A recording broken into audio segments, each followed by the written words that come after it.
মালয়েশিয়ার সবচাইতে ছোট মসজিদ আছে আজকে নামাজ পড়তে আমরা তিনজন। আসসালামু আলাইকুম, সবাই কেমন আছেন? আশা করি সবাই ভালো আছেন। তো সবাই তো আলহামদুলিল্লাহ, আমিও ভালো আছি। তো আজকে আমরা হাতে হাতে কোথায় যাচ্ছি আপনারা পুরোটা ভিডিও দেখবেন।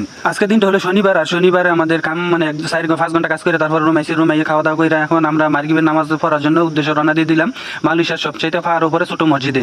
আমাদের রুম থেকে বাড়ি যে রাস্তাটা পার হইলে একটা কাম্পং আছে, এই কাম্পংয়ের আমাদের চাইনিজরা থাকে বেশি। আর এই যে স্কুলটা দেখতেছেন, এটা একটা চাইনিজ স্কুল আমাদের রুমের সাথে। ওই মালয়েশিয়াতে কিন্তু প্রচুর আম মাটির মধ্যে ভরে থাকে, কারণ আম গাছেতে আম ভরে নিচে ভরে থাকে, তারপর মানুষের ধরে না খায়ও না। তো আমরা এই মাঝে মাঝে অনেক সময় নিয়ে থাকি, তো আমরা কত খাম। তো যাই হোক, হাঁটাতে কিন্তু পাই মসজিদের কাছাকাছি এসে পড়ছি। আমার সাথে কিন্তু মাহাবুর ভাই আর ওই মহি ভাই আছে। তো সামনে আইসে দেখি যে সুরত লেহা মানে হয়েছে কি মানে আবাদতের জায়গা আছে আর কি সামনে। তো যাই হোক, আমরা মসজিদ ভাই লাইছি, আর মসজিদরা কিন্তু মসজিদ বলা হয় মালয়েশিয়াতে। তো যাই হোক, এখন যে সামনে যে মসজিদরা দেখতেছেন, আমরা এই মসজিদ আজকে নামাজ পড়বো। আর আমাদের কাছে মনে হয়েছে যে এটাই সবচেয়ে ছোট মসজিদ। আর এখানে যে এলাকাটার মধ্যে কিন্তু মালাইও থাকে কম, এই কারণে মসজিদরাও ছোট আর মানুষও মসজিদে কম হয়। আর এই মসজিদ রয়েছে পাহাড়ের উপরে, আর আমরা কিন্তু এখন পাহাড়ের উপরে আছি। উইটা দেখি মানে এখনো কিন্তু মসজিদে এখনো একটা মানুষ আসে না, মুয়াজ্জিনও আসে নাই। তারপর মুয়াজ্জিন আসবো, তারপর আজান দিব। আর মসজিদের সামনে যে একটা বাড়ি দেখতেছেন, এটা কিন্তু একটা মালাইও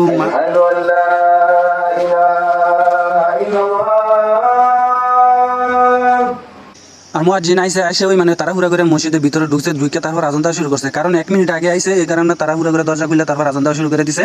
আর এখন দেখেন মসজিদের কিন্তু ভিতরে পরিবেশটা খুবই সুন্দর লাগছে।